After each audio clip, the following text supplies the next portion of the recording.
Good morning, all my wonderful friends. It's my joy and privilege to be with you again this morning and just to open the Word of God and to know that it's not by power, it's not by might, it's not by our own effort or abilities, it's not by our talents, it's not by our strengths, it's not by our education, it's not by our position. It is only and all by the Spirit and the Word of the living God. Because God can take something who's nothing and make something of it. If I think of my own life, I was a drunk on my way to a suicide grave. And in my own eyes, if anybody asked me, to pick someone to work for God, I could have thought of millions of better people. But God, in His grace, takes that things the Bible says that are base in the sight of the world. And what does He do? He takes a piece of coal and He makes it a diamond. Only God can do that. He takes someone who's lost, who's got nowhere to go, and He puts him on the highway to heaven, the Bible says in Isaiah. And that's who we are this morning. We've been brands plucked from the fire. God has had been merciful to us. And this morning, as I was reading again, and the thankfulness of to God just comes up in my heart for His grace and mercy, I saw this verse that I think it's one of the verses that radicalized my life. I won't say the most, but nearly the most, if it's not. I when I got saved, I had this issue in my life.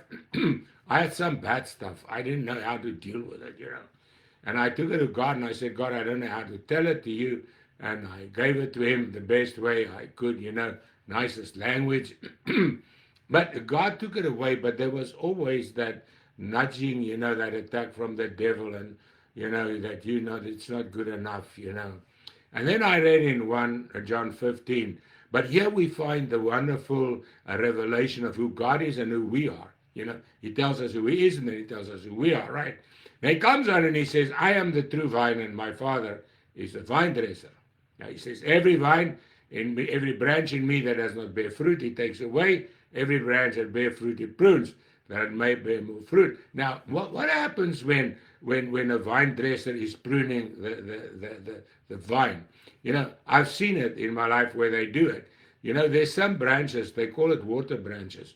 There's no ability in that branch to bear fruit because it doesn't have the sap of the branch in it in its fullness, and it can't bear fruit. So what do? They cut all those branches off. Why? Because they drain the sap from the vine. So when they cut it off, the sap that would be gone in there goes into the healthy branches. And that is what the Lord says here. There's stuff in our lives, that doesn't bear fruit. It just draws us away from God, or it draws energy from us that we could have used in the kingdom of God. So what happens now? God takes those things and He cuts it off. But when you cut it off, it hurts. Because, we like sometimes to keep onto the stuff that we know we're not supposed to do, isn't that? That's the flesh. The flesh doesn't want to get rid of the flesh. But that is what God says, kill the flesh, right? And that's what happened. He says, now He's the vine dresser, and He's the one that does the job. But He can only do it if we are committed to Him, if we're giving ourselves to Him. And I've been to the woodshed quite a lot, and I'm not Mr. Perfect. I'm far from that. But I've learned something, that in my imperfection, God's perfection is manifested. In my weaknesses, His strength is manifested. Now He goes on and He says that it must bear more fruit. You see, God wants to make us more fruitful. So if something happens in your life, you might not like it, but it's God working. Because the Bible says God's working in us both to will and to work according to His good pleasure. But now we come to the verse that really, I think, changed my life totally. And in John 15, verse 3, one morning I was reading this verse where He said, you are already clean. And what does it mean? He's talking to us. He says, you, and that's you and me, are already clean. What it means, it's a past job. He says, you're already clean. Why? Because of the word which I have spoken to you. And when that verse dropped down into my spirit and into my heart, I never doubted again. I never doubted again if I was forgiven. I never doubted again if God has cleansed me. I knew. Because this verse was like a light going on in my spirit. in my soul. It was if God wrote this word with fire on my heart and on my mind. And I can quote it this morning. He says, you are already clean because of the word that I have spoken to you. You see, and this is the miracle of our relationship with God. It is Him, He says, and He says, we say it. What happens to us, right? Now He comes and He gives us a guide. He says, abide in me and I in you. Now, what does the word abide mean? You know, it means stay.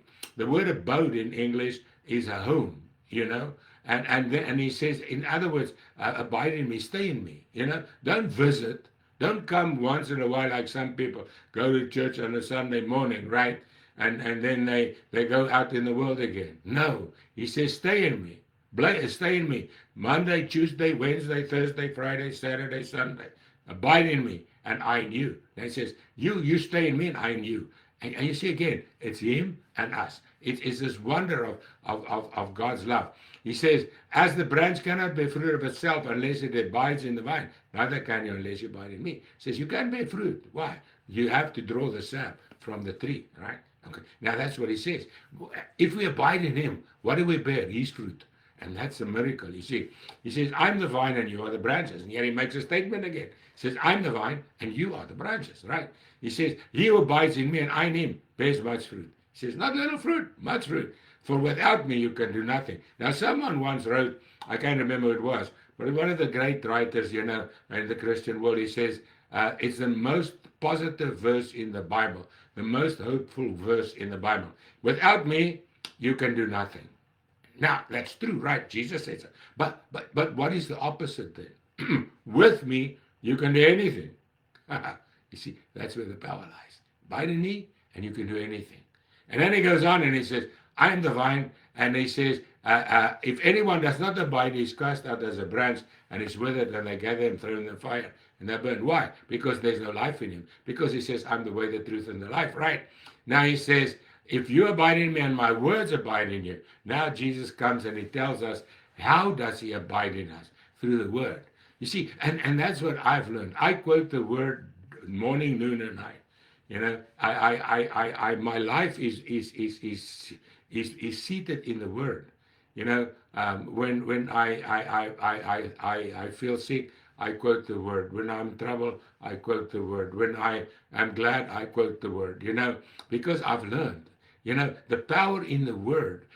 Jesus, Paul writes in Hebrews, he says, the word of God is alive. So every time you quote the word, you quote life. Life in you, life through you, life to other people. You know, when you pray for people and you pray the word, you see, he says the word's alive. But it's not only alive, it's powerful. You see, there's power in the word. When we speak the word, we release the power of God. When we speak the word, we release the life of God.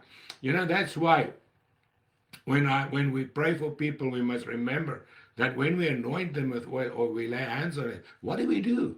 We place the word of God on them, you know, because there's nothing in our hands. There's no power in us.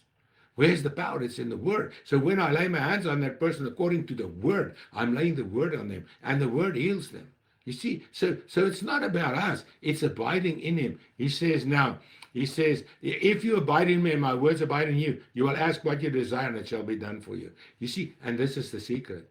You know, Spurgeon was one of the greatest preachers this world has known. You know what Spurgeon said? He says, if I want something from God, I don't ask him for it. I go to him and say, Lord, I want this. Do you want me to have it? He said that was his struggle. If God said yes, he said he would just ask once. Say, Lord, please, can I have it? He said that he knew he would have it because he and God was one in purpose. But if God said no, he wouldn't ask for it. You see, and that's what he says. If you ask according to my desire, it shall be done for you. And now he comes and he says, by this my Father is glorified. And he says, now, what do? We glorify the Father through Jesus, and Jesus glorifies the Father through us. Because if we go further to John 17, where he prays for the disciples, you know, what does he pray? Father, glorify yourself in them, right? Now, which glory is that? The glory of Christ, the glory of the resurrection, the glory of eternal life. And that's what we have. And you see, so my friends, he says, by this my Father is glorified that you bear much fruit, so you will be my disciples. Now, what's a disciple? It's someone who follows the Master, right? It means you discipline your life after Christ. And let's do that today and enjoy the fruit and the power of the Word and His love and His grace and His mercy. And Father, I thank you this morning that you say who you are, but also you say who we are in Christ. It's so amazing to know what you think of us, that you love us, that you care for us, Lord, that you are our healer, you're our deliverer, God. You're our freedom. You supply our needs, God. You take care of us. And we thank you for that in Jesus' precious name. Amen. Lord, we love you. We love you so much. And I pray if there's any sick that is tuned in, Lord, bring healing. Let your word in power and strength go out. Lord, if there's anyone that is worried, take away the care and bring the peace of God. And Lord, if there's lack, just let the abundance of your grace fill every need. We pray in Jesus' name. Amen. Well, my friends, God bless you. Have the most marvelous day in our Lord Jesus Christ.